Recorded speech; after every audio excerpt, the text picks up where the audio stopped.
A presidente do Supremo Tribunal Federal, a ministra Carmen Lúcia, combinou com o relator da Lava Jato na corte, o ministro Edson Fachin, a criação de uma força-tarefa para acelerar o andamento dos inquéritos da Lava Jato. Nesta semana, a OAB pediu a instalação imediata de um grupo para agilizar a fase de coleta de provas. Essa decisão terá efeito ou apenas uma medida paliativa para reduzir a Eu acho que pressão? o Reginaldo me devia um aleluia neste momento, porque quantos dias eu venho cobrando isso aqui, senhores? Pois é, verdade, Vamos verdade. a César o que é de César e a Vera o que é de Aí, Vera. ó, e rápido.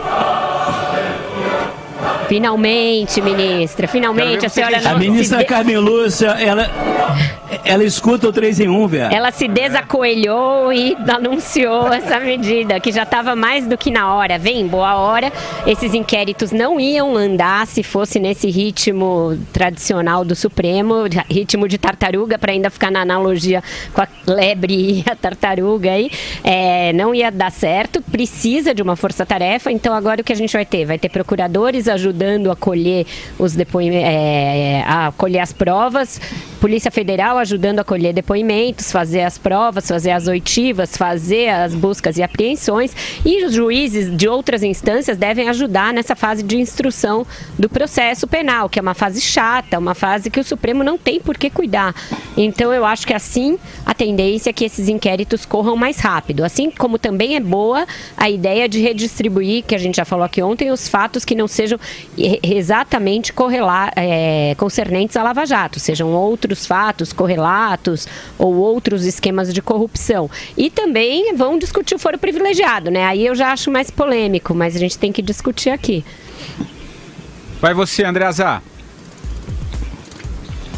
Então, o Supremo ainda tem pouco tempo, ainda tem algum tempo para se estruturar. Essa força-tarefa e tal, legal, mas o Supremo precisa se preparar para quando... Agora o Supremo autorizou o Ministério Público e a Polícia Federal a aprofundarem as investigações. Isso gerará denúncias ou não a serem apresentadas ao Supremo. É neste momento, é para este momento adiante, e levará algum tempo, alguns meses, é para esse momento que o Supremo precisa se preparar. Ter uma estrutura, e é isso que a gente espera também, né? A Vera também tem falado sobre isso. De que maneira o Supremo montará a sua agenda, o seu calendário de trabalho para continuar sendo uma casa constitucional, um tribunal constitucional, e paralelamente poder julgar esses casos, os casos decorrentes da Lava Jato, que são casos de natureza penal em boa parte. Que também tem uma outra coisa que precisa ser tratada. Nós estamos falando aqui em separar o joio do joio, e nesse joio também tem, especialmente naqueles casos de crime eleitoral, que eu repito, são crimes, mas são crimes de outra natureza, e se é possível da ordem de grandeza, de grandeza menor, muitos desses casos já estão prescritos. Então também é algo de que o Supremo já poderia ir se liberando, dizendo, olha, isso aqui já não cabe mais, já não vai dar para ser julgado. Tem muita redistribuição, não só entre ministros, não só entre instâncias, mas também sobre consistência do que foi apresentado pelo Janot. Porque o que o Janot fez, e eu não quero entrar no mérito da ação dele, tudo que ele tinha, ele botou. Ele abriu todas as gavetas com todos os nomes e botou para o Supremo. Agora, uma vez que enquanto se prepara a denúncia, o Supremo tem que se preparar também para, uma vez que a receba, poder descartar aquilo que não lhe cabe, aquilo que é perda de tempo, e focar no que realmente interessa. Marcelo Madureira, você. A verdade é que o judiciário nenhum do mundo estaria preparado para poder digerir, né, julgar uma quantidade desse tamanho de processo, que a gente está lidando realmente com o maior caso de corrupção registrado na história. E o que preocupa é que o Brasil só vai andar, só vai voltar a caminhar direito quando a gente puder virar essa página do Lava Jato. E virar essa página do Lava Jato significa realmente você dar um desfecho legal, jurídico, institucional né, a esse processo e correlatos.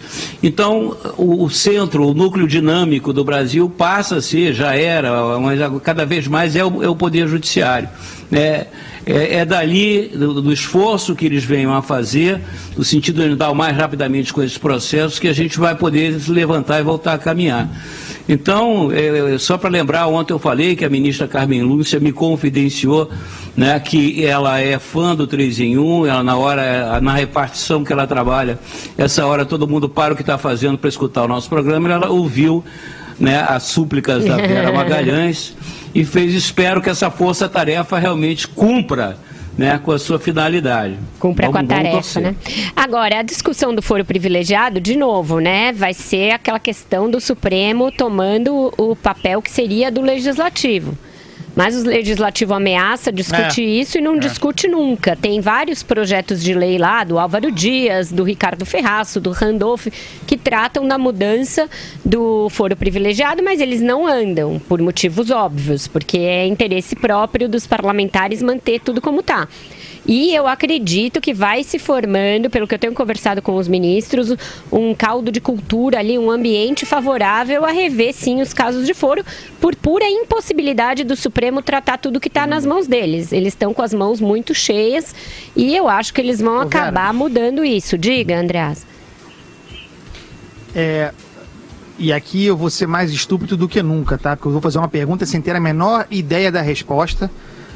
E se for mais uma estupidez minha, os ouvintes certamente dirão. Mudar a regra do foro nesse momento, inclusive em que nós estamos numa etapa de instrução do processo, no caso da delação da Lava Jato, não pode representar para os investigados como é que se chama? Uma quebra de direito. Um casuísmo?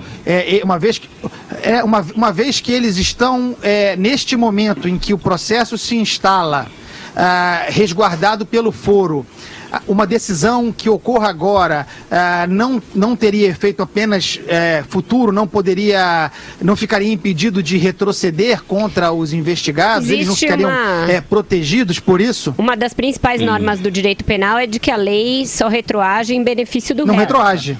Só retroage em benefício, nunca contra o réu. Acontece que muitos ainda não são réus, a maioria ainda não é réu. Então, eu não sei se nesse caso valeria a lei nova... Nesse estado em que está o processo, para quem ainda não é réu. Eu acho que valeria a lei nova. Então, acho que tudo isso vai ser objeto de discussão deles e acho que também cabe recurso dos que estão com inquéritos pendurados lá. É claro, eles recorrem de tudo, não ia ser disso que não recorreriam. Mas veja que esse é um dos perigos do Supremo legislar, né? A gente fica sujeito a esse tipo de dubiedade. Isso pode dar margem. Isso pode dar margem, essa mudança de regras no meio do processo, para futuras acusações de nulidade contra o processo. Isso pode se virar contra a intenção também.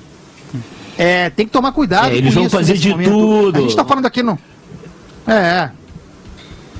Vai, Maduro. Eles vão fazer de tudo para melar. O Andreasa prosseguir, o raciocínio dele é isso, mas os políticos, os indiciados, vão fazer de tudo para melar a Lava Jato, vão segurar até o último fio de cabelo para não ir parar lá no Sérgio Moro, né, para não ser julgado em primeira instância e com a sentença confirmada em segunda instância e ser condenado. Mas é triste de ver, porque ao mesmo tempo o Brasil se defronta com problemas imensos que dependem do legislativo para resolver.